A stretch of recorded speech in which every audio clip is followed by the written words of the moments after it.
இந்த ரிஷப ராசி அன்பர்களுக்கு தை மாத பலன்களை பார்க்க போகிறோம்.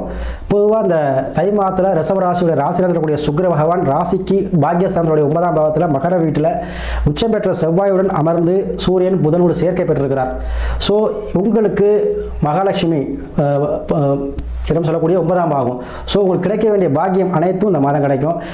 வரவு அதிகமாக இருக்கும், செலவு கம்மியாக செய்வீங்க. அதே போல் நீங்கள் எதிர்பார்த்த பண வரவு தன வரவு தாராளமாக கிடைக்கும். வண்டி வாகன சேர்க்கை வாங்குவீங்க.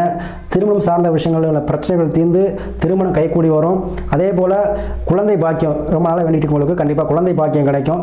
அதே போல் உங்களுக்கு பாக்கியஸ்தானம் அப்படின்னு சொல்லனால நீங்கள் என்னெல்லாம் எதிர்பார்த்துட்டு இருந்தீங்களோ அது உதவி, அரசு உதவியாக இருக்கலாம், இல்லை அரசு லோன் வீடாக இருக்கலாம், இல்லை அரசு லோனாக இருக்கலாம், அரசு சம்மந்தப்பட்ட எந்த பிரச்சனையாக இருந்தாலும் தீருங்க. அதே போல் டாக்குமெண்ட் பிரச்சனை இடத்துல இருக்கவங்க, இடம் வாங்க நினைக்கிறவங்க, இடம் வாங்கி வீடு கட்ட நினைக்கிறவங்க எல்லாமே நீங்கள் இந்த மாதம் நீங்கள் செய்யலாம், அட்வான்ஸ் கொடுக்கலாம், கண்டிப்பாக நல்லா இருக்குது. அதே போல் புதன் பகவான் கூட இருக்கிறால பிஸ்னஸ் சார்ந்த விஷயங்கள் ஆரம்பிக்கலாமான்னு சொல்லக்கூடியவங்களுக்கு அருமையான மாதம். அதாவது தொழில் பண்ணுறவங்களுக்கு இன்னொரு தொழில் பண்ணலாமான்னு சொல்லக்கூடியவங்களுக்கும் சரி, கண்டிப்பாக அது எல்லாமே நீங்கள் பண்ணலாம், பிஸ்னஸ் ஆரம்பிக்கலாம். அதே போல் மனைவி வழி மூலமாக உங்களுக்கு ஆதாயம் உண்டு. அதே போல் மனைவி வழி உறவுடைய மூலமாக ஆதாயம் உண்டு. பார்ட்னர்ஷிப் நல்ல பார்ட்னர்ஷிப் அமைவாங்க. நீங்கள் எதிர்பார்த்த அளவுக்கு தனவரவு தாராளமாக கிடைக்க போகுது. மகாலட்சுமி யோகம் இந்த மாதம் உங்களுக்கு உண்டு. இந்த மாதத்தில் தைப்பூச நதிக்கு முருக வழிபாடு செய்வது இன்னும் உங்களுக்கு சிறப்பை கொடுக்கும்.